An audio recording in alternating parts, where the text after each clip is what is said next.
Hey there, history enthusiasts. Welcome back to Seeds of History, where we dig up the past, dust it off, and plant it firmly in your brain, whether it likes it or not.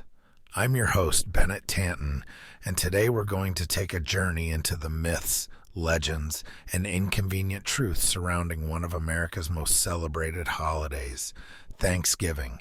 You've heard the story a million times, right? Pilgrims in funny hats, Native Americans with feathered headdresses, and a picture-perfect feast that looks like something out of a Norman Rockwell painting. It's a cozy narrative, one that makes you feel all warm and fuzzy inside, just in time for a second helping of pie. But let me tell you, the real story, not quite so picture-perfect. It's a tale of survival, cultural clashes, political maneuvering, and yes, uneasy alliances that would eventually unravel in ways most people never learn about. Today, we're going to dive deep into the historical stew pot to separate the turkey from the stuffing, so to speak. We'll explore what really went down between the Pilgrims and the Wampanoag people, how this famous feast became mythologized, and why the truth of Thanksgiving offers a much richer and sobering reflection of American history than you might expect. Before we dig in, though, let me ask for a little Thanksgiving favor. If you enjoy Seeds of History, take a moment to like, share, and review the podcast. Trust me, your support is like the cranberry sauce that holds this whole operation together. Sweet, tart, and absolutely essential. Now grab a plate and let's feast on the facts.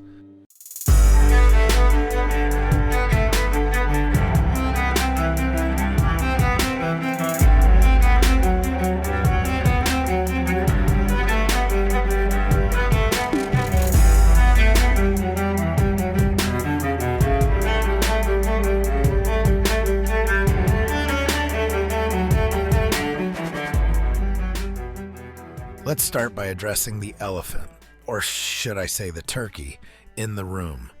Where does the Thanksgiving story we all know come from?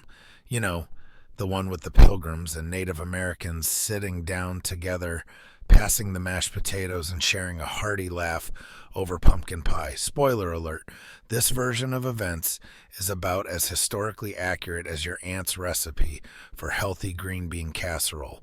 The truth is, the image of the first Thanksgiving wasn't cemented in our national consciousness until the 19th century. Yes, you heard that right. Nearly 200 years after the supposed event, Americans finally decided to make it a thing. So why the delay, and why the sugarcoating? Well, the answers have everything to do with a little national identity crisis we were having back in the mid-1800s. Enter Sarah Josepha Hale, a name you've probably never heard, but one you owe a big thanks for making Thanksgiving a household word. Hale, a magazine editor, abolitionist, and the author of Mary Had a Little Lamb, yes, that Mary, spent decades campaigning for a national Thanksgiving holiday. She saw it as a way to unite a country divided by regional differences and eventually the looming Civil War. Hale was less interested in historical accuracy and more in creating a warm, fuzzy origin story that could bring Americans together around a shared meal. And hey, can you blame her? Nothing says unity like turkey and stuffing, right? It worked. In 1863, President Abraham Lincoln declared Thanksgiving a national holiday, and the narrative of Pilgrims and Native Americans breaking bread together was solidified in our cultural memory. But here's the kicker. The actual feast at Plymouth in 1621, it wasn't even called Thanksgiving. The Pilgrims saw it as a harvest celebration, something they already knew how to do from their time back in England. The Native Americans who joined them, the Wampanoag, probably didn't realize they were participating in what would later become a cornerstone of American mythology. And let's not forget how artists like Jean Leon Jerome Ferris in the early 20th century really ran with this idea, painting those idyllic scenes of smiling pilgrims and cooperative Native Americans. Those images became shorthand for a simpler, more sanitized version of history, a narrative that erased the messy, complicated realities of colonialism, survival, and cultural collision. So, why does this myth endure? It's simple. We like it. It's comforting, and it gives us a holiday we can celebrate without too much cognitive dissonance. But if we're going to honor history, we need to peel back the layers of this story and ask the tough questions. Who were the real players? What were their motivations? And what does the true story of Thanksgiving tell us about America's founding? Hold on to your hats, folks. Yes, even the buckle-topped ones. Because next, we're heading straight to the heart of the Wampanoag world and their side of this complicated story.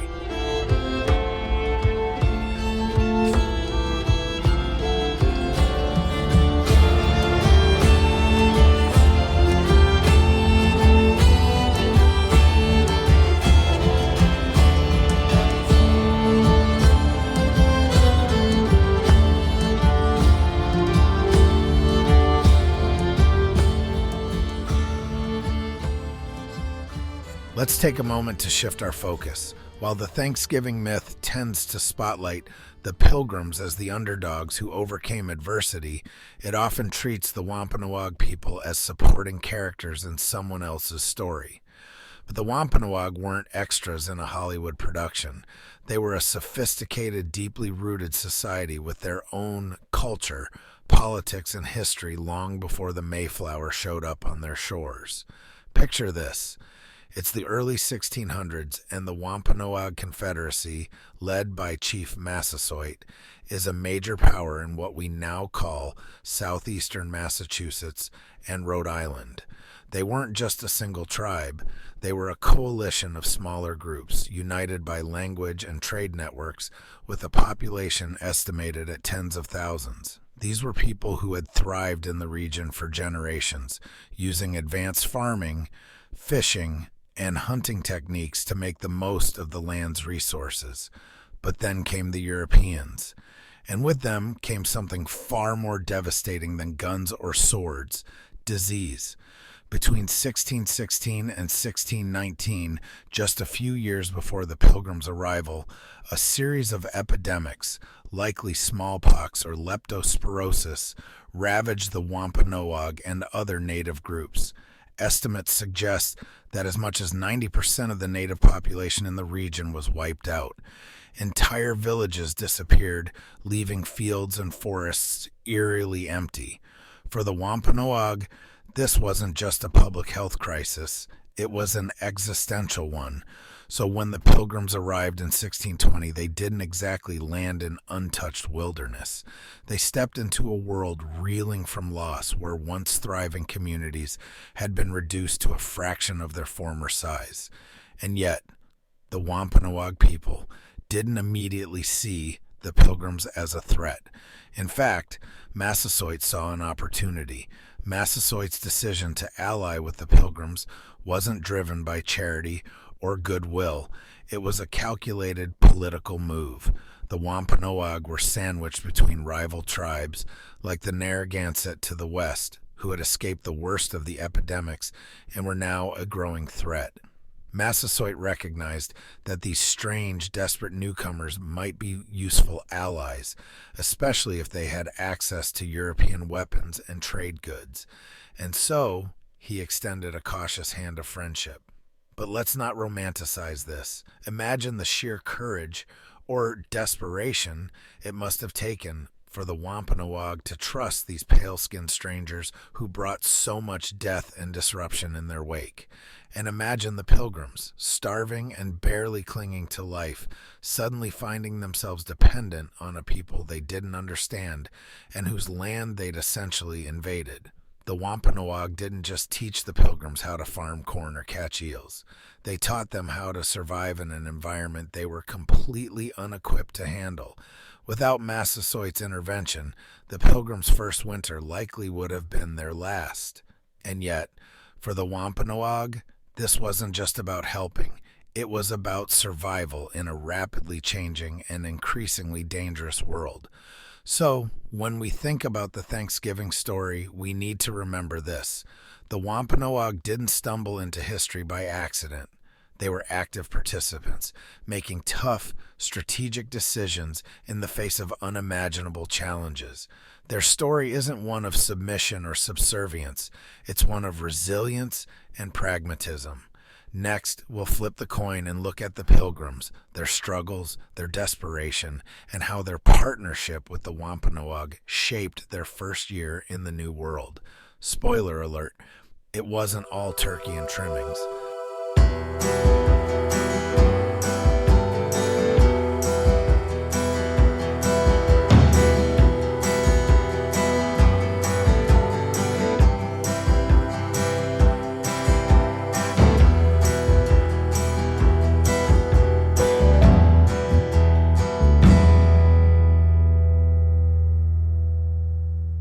If you've ever planted a garden and had every single plant die on you, you might have a faint idea of how the Pilgrims felt in 1620. These folks were not the seasoned survivalists we like to imagine. They were religious separatists from England, city folk for the most part, who found themselves in a new world they didn't understand, facing a climate they weren't prepared for, and dealing with crops they had no idea how to grow. Honestly, they probably couldn't have made it through a modern episode of Survivor, let alone a brutal Massachusetts winter. When the Pilgrims landed at Plymouth in December 1620, their first winter was, to put it lightly, a complete disaster. Half of their population died from starvation, cold, and disease. The Mayflower crew, who had planned to sail back to England, ended up sticking around just to keep the remaining settlers alive. By spring, the survivors were hanging on by the thinnest of threads, and that's when the Wampanoag, led by Massasoit, stepped in. Now here's where the myth takes a turn toward truth. Yes, the Wampanoag did help the Pilgrims, and yes, they taught them how to survive, but this wasn't some Disney montage where everyone's singing and learning to farm together. It was practical, deliberate, and frankly life-saving. Enter Tisquantum, better known to us as Squanto. Squanto's story is both fascinating and tragic. He wasn't just any Wampanoag. He had been kidnapped years earlier by English explorers, sold into slavery in Spain, and eventually made his way back to his homeland, only to find his entire village wiped out by disease. Despite everything he'd been through, Squanto decided to use his knowledge of English and European ways to help the Pilgrims. He taught them how to plant corn using fish as fertilizer, a technique that was utterly foreign to them but perfectly suited to the New England soil. He also showed them where to fish, how to harvest shellfish, and how to navigate the local terrain. But Squanto's role wasn't just about survival skills. He became a kind of middleman, a cultural translator between the Pilgrims and the Wampanoag. Without him, the fragile alliance Massasoit had brokered might have collapsed before it even began.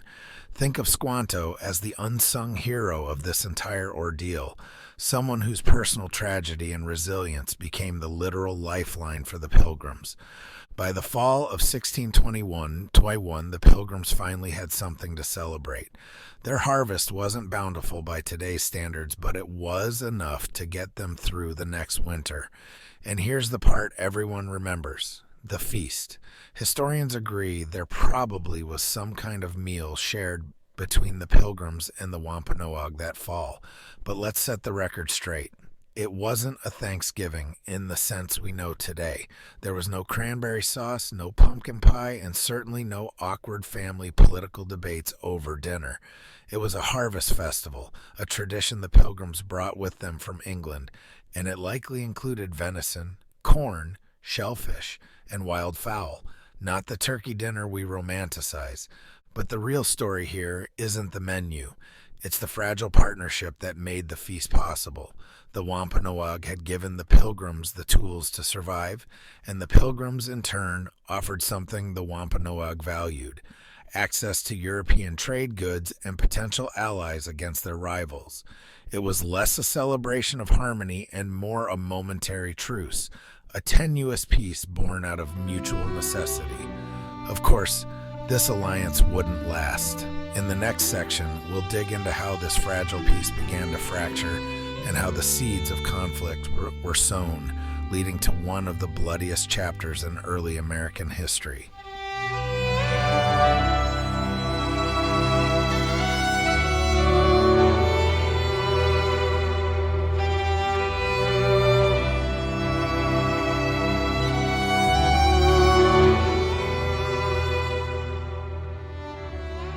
The alliance between the Pilgrims and the Wampanoag wasn't built to last, and honestly, it's a miracle it held together as long as it did. From the moment the Mayflower settlers stepped off their ship, the relationship between these two groups was underpinned by mutual need rather than mutual trust. The Wampanoag needed allies against the Narragansett and other rival tribes, and the Pilgrims needed, well, everything. Food, shelter, survival tips, you name it. But as the saying goes, necessity makes strange bedfellows. For a while, things seemed to hold steady. The Pilgrims even signed a treaty of mutual protection with the Wampanoag in 1621, one which basically said, "You help us and we'll help you if the Narragansett come knocking." But this fragile peace rested on some shaky assumptions, chief among them that the Pilgrims wouldn't grow too fast or demand too much. Spoiler alert, they did both. As the years went by, more English settlers arrived, and the Pilgrims began to expand their footprint. They cleared land for farming, land that, from the Wampanoag perspective, wasn't theirs to take.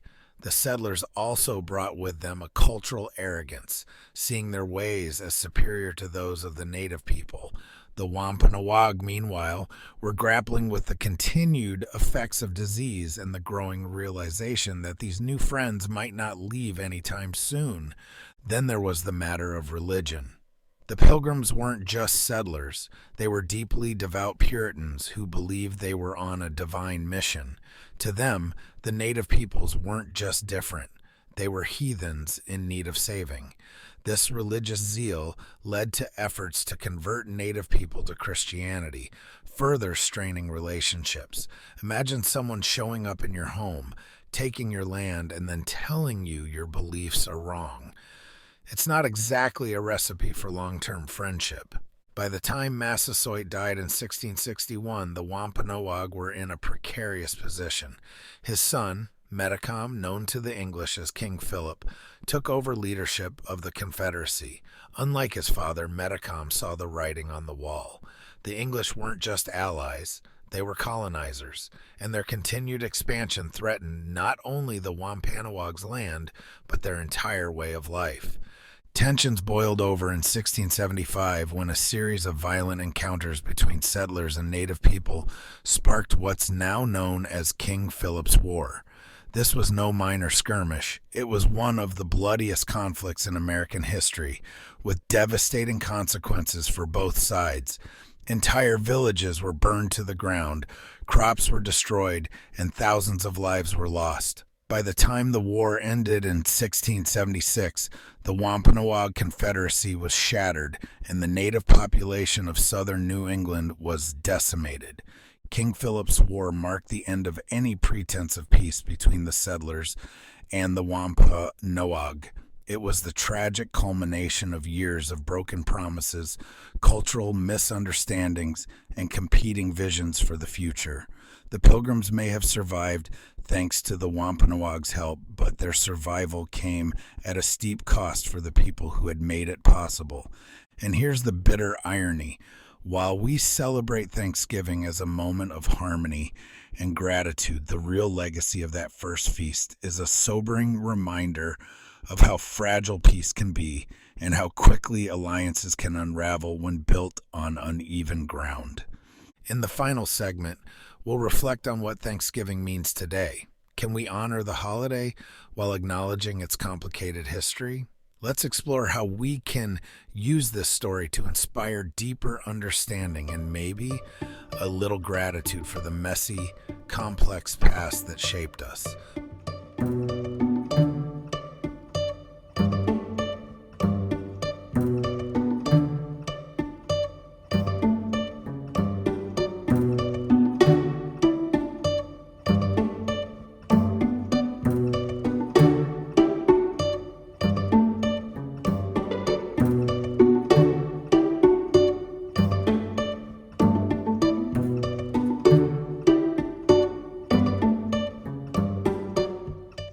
So here we are, almost 400 years after that famous or infamous feast, still gathering around tables every November to celebrate Thanksgiving.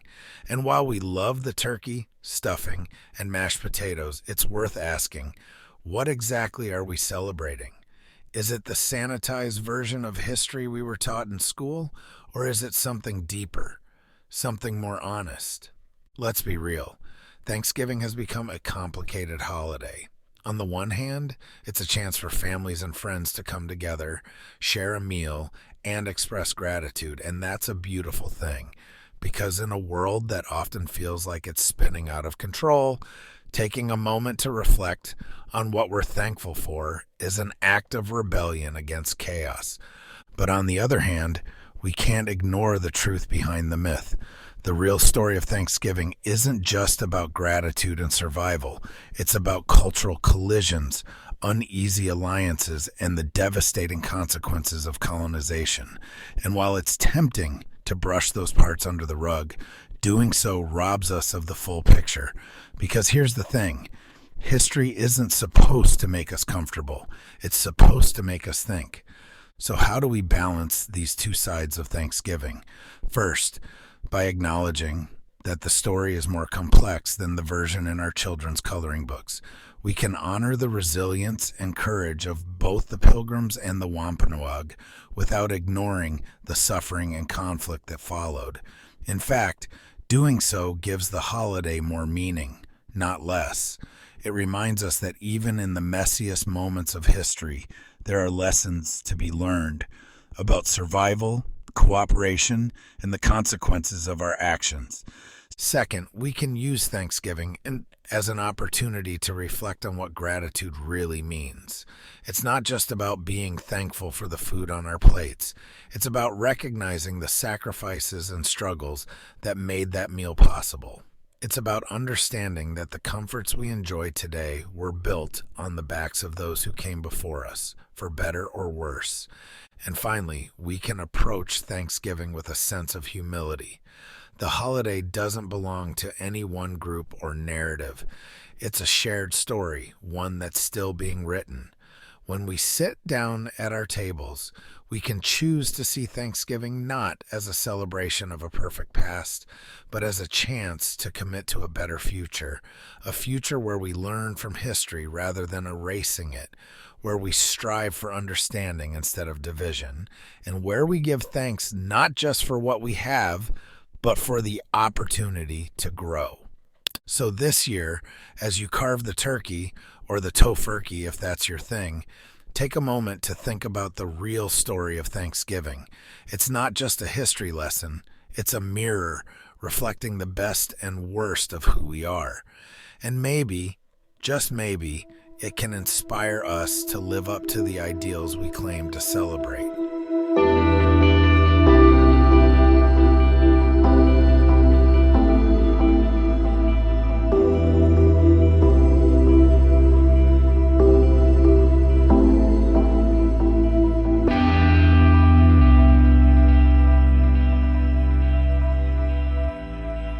And there you have it, folks, the real story of Thanksgiving. It's not the glossy, picture-perfect tale we grew up with, but that's what makes it worth exploring. History isn't about picking sides or finding heroes and villains.